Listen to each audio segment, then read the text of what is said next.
샬롬, 주님의 평화를 빕니다. 8월 첫째 주간 성령 강림 후 제9주 좋은 가정 예배를 하나님께 올려드리겠습니다. 다 함께 조용한 기도하심으로 예배를 시작하겠습니다. 구원의 문들을 열어라. 내가 그 문들로 들어가서 주님께 감사를 드리겠다. 이것이 주님의 문이다. 의인들이 그리로 들어갈 것이다. 아멘. 찬송가 176장, 찬송가 176장 함께 찬양하겠습니다.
오늘 가정 예배를 위해서 가족 가운데 한 분께서 대표로 기도해 주시겠습니다.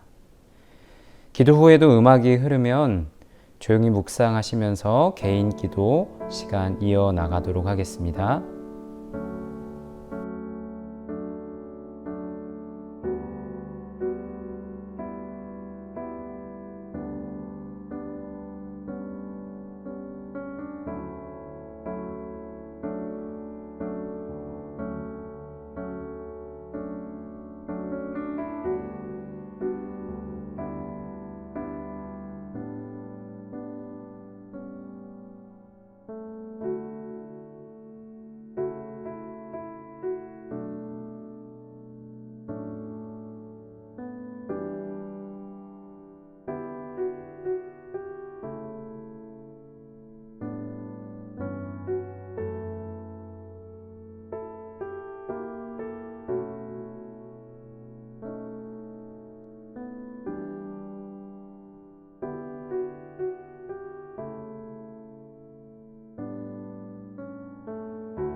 오늘 우리 가정에 주시는 하나님의 말씀을 함께 나누겠습니다. 오늘 우리에게 주신 하나님의 말씀은 구약성서 사무엘기상 7장 3절에서 12절까지의 말씀입니다. 구약성서 사무엘기상 7장 3절에서 12절까지의 말씀을 우리 함께 읽겠습니다. 사무엘이 이스라엘 온 족속에게 말하였다. 여러분이 온전한 마음으로 주님께 돌아오려거든 이방의 신들과 아스다론 여신상들을 없애버리고 주님께만 마음을 두고 그분만을 섬기십시오. 그러면 주님께서 여러분을 블레셋 사람의 손에서 건져주실 것입니다. 이 말을 듣고 이스라엘 자손이 바알과 아스다롯 신상들을 없애버리고 주님만을 섬겼다. 그때에 사무엘이 이스라엘 사람들을 모두 미스바로 모이게 하였다. 그들의 죄를 용서하여 달라고 주님께 기도를 드리려는 것이었다. 그들은 미스바에 모여서 물을 길어다가 그것을 제물로 삼아 주님 앞에 쏟아붓고 그날 종일 금식하였다. 그리고 거기에서 우리가 주님을 거역하여 죄를 지었습니다 하고 고백하였다. 미스바는 사무엘이 이스라엘 자손 사이의 다툼을 중지하던 곳이다. 이스라엘 자손이 미스바에 모였다는 소식이 블레셋 사람에게 들어가니 블레셋 통치자들이 이스라엘을 치려고 올라왔다. 이스라엘 자손은 그 소식을 듣고 블레셋 사람들을 두려워하였다. 그들이 사무엘에게 가서 주 우리의 하나님이 우리를 블레셋 사람의 손에서 건져내 주시도록 쉬지 말고 기도하여 주시기 바랍니다 하고 간청하였다. 사무엘이 젖 먹는 어린 양을 한 마리 가져다가 주님께 온전한 번제물로 바치고 이스라엘을 구원하여 달라고 주님께 부르짖으니 주님께서 그의 기도를 들어주셨다. 사무엘이 번제를 드리고 있을 때에 블레셋 사람이 이스라엘과 싸우려고 다가왔다. 그러나 그때 주님께서 큰 천둥 소리를 일으켜 블레셋 사람을 당황하게 하셨으므로 그들이 이스라엘에게 패하였다. 이스라엘 사람이 미스마에서 나와서 블레셋 사람을 뱃갈 아래까지 뒤쫓으면서 무찔렀다. 사무엘이 돌을 하나 가져다가 미스바와 센 사이에 놓고 우리가 여기에 이르기까지 주님께서 우리를 도와주셨다 하고 말하면서 그 돌의 이름을 에베네셀이라고 지었다. 이 시간 같은 대상, 다른 결과라는 제목으로 하나님의 말씀을 함께 나누기 원합니다. 오늘 말씀에 보니까 이스라엘은 블레셋과의 전투에서 크게 패하고 언약궤마저 빼앗기게 되었습니다.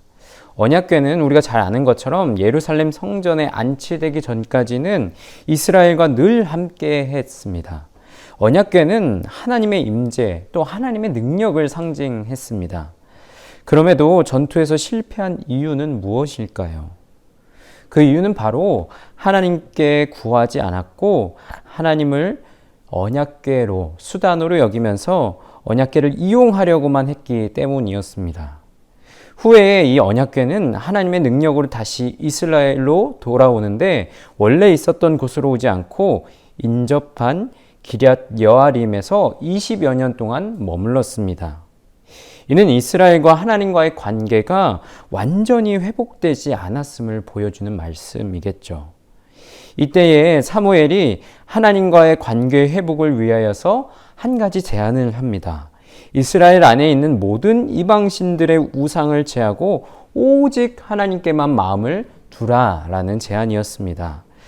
이스라엘은 미스바에 모여서 대대적인 회개 운동을 전개합니다.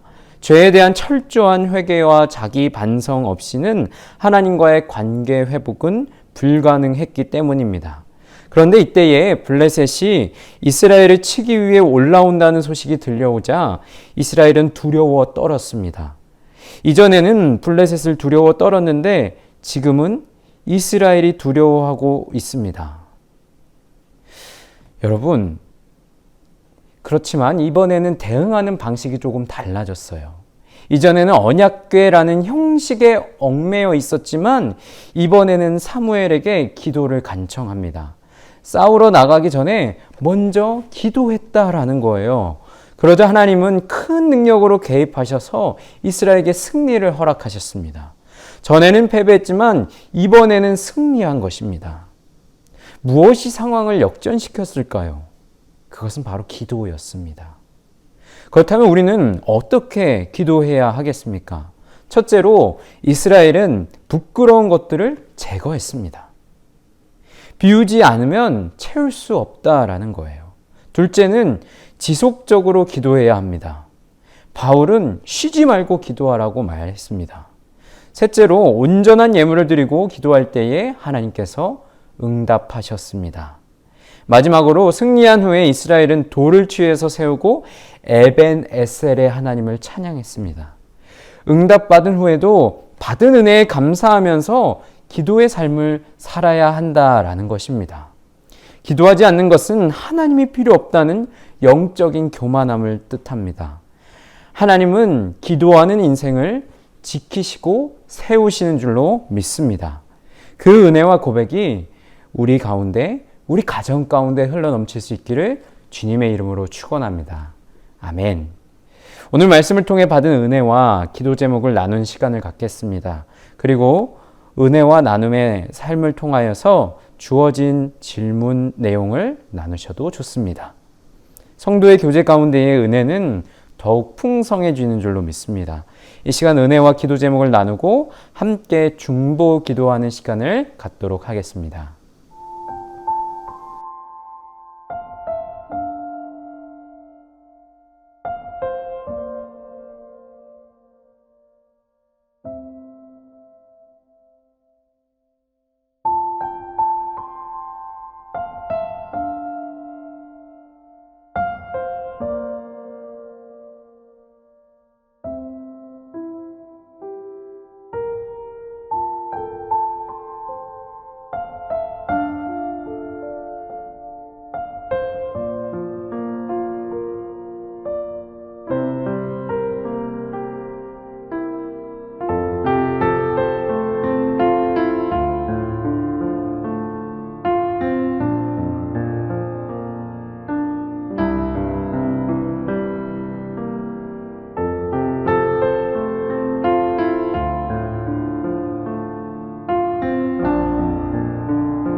이 시간 제가 마침 기도하고 주기도문 하심으로 가정 예배를 하나님께 올려드리겠습니다. 하나님, 우리에게 주어진 예수님의 십자가를 바라봅니다. 때로는 우리가 그 십자가를 그저 교회 종탑 위에 걸려있는 십자가로 목에 거는 액세서리로 생각하며 살아가고 있지는 않았는지요. 이스라엘 백성들이 하나님의 언약궤를 수단으로 여겼을 때에 하나님께서는 그들의 능력이 되지 않으셨음을 기억합니다. 주님께서 우리의 수단으로 여기지 않으셨던 것처럼 우리 또한 주님을 진정으로 사랑하게 하여 주시옵소서. 우리 마음 가운데 주님의 마음을 부어주셔서 주님의 길로 인도하여 주시옵소서. 우리의 길과 진리와 생명 되시는 예수 그리스도 이름으로 간절히 기도드리옵나이다. 아멘. 하늘에 계신 우리 아버지여, 이름이 거룩히 여김을 받으시오며 나라의 마옵시며 뜻이 하늘에서 이루어진 것 같이 땅에서도 이루어지이다.